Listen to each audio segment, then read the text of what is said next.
reality is that we can't gather right now. We just can't gather.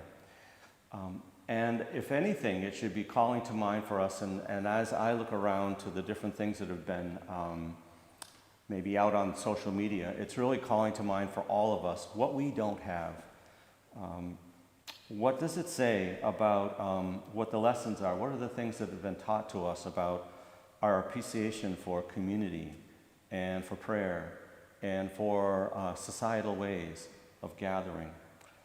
Then again, if we look at the realm of theology and liturgy and religious expression, what does this lockdown teach us about the liturgical principles that many of us hold dear to our hearts? I have a friend who is a liturgical composer out in the Diocese of San Jose, a dear person and a marvelous writer. Her name is Diana McAlintal. And she was reflecting a couple of days ago. I asked her if I could use this quote because it really struck home for me. This is what Diana says.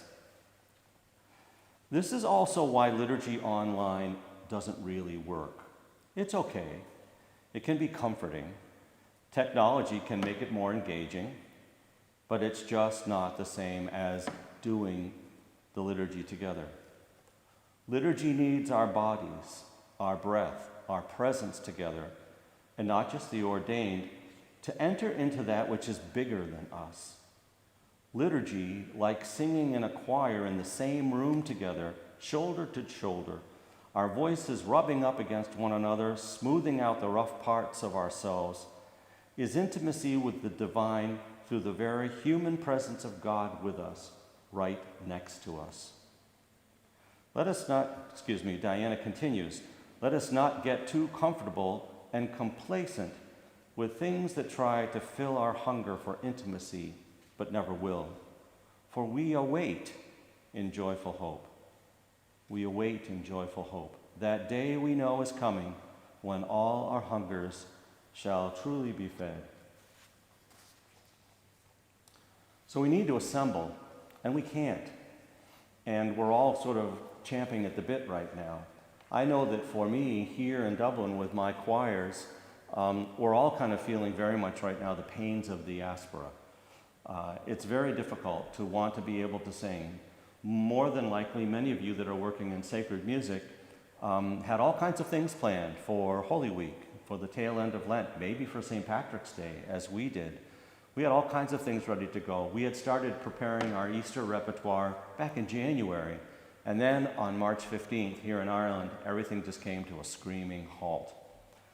And it's really kind of put into stark focus for us, sharp contrast, what is really at the core of much of Pauline theology. We are a corporate church. We do things together. It's not just me and Jesus. It's all of us working together in a communal journey, on a Camino together, working our way toward the heavenly kingdom. And part of that is not just the notion of gathering, but it's also the need to be vocal. This is one of the other reasons why we've tried our very, very best to kind of come up with this sort of sometimes expanded Brady Bunch version of a choir where you've got all kinds of faces singing together. It's the best thing we can do right now. We need to be vocal. It's a critical aspect of our anthropological selves, part of having a voice. And actually, it's one of the great wisdoms, I think, of the Second Vatican Council. It calls on all of us, and it calls the liturgy through us to be full and active and conscious. I've gone back to that day after day, week after week, throughout my entire ministerial career. Full, conscious, active participation in the liturgy. What happens when people are robbed of that opportunity? One could look at that from a historical perspective, either from the Irish or even from the American side. What happens when you take the ability to have a voice away from a people? In Ireland, that represented itself with the Easter Rebellion. People revolted outside of the GPO, the General Post Office. They revolted because they had no voice. That's from a historical perspective. In America, the same thing happened, the same foe, in 1776 with the American Revolution. We were robbed of our voice. We even came up with a motto for it: no taxation without representation. We need a voice. We need to bring our voices to everything that we do. And the same is true with the liturgy. And even if we can't gather right now in a way that is possible to do by way of physical contact with one another, at least we're doing it in a technological way.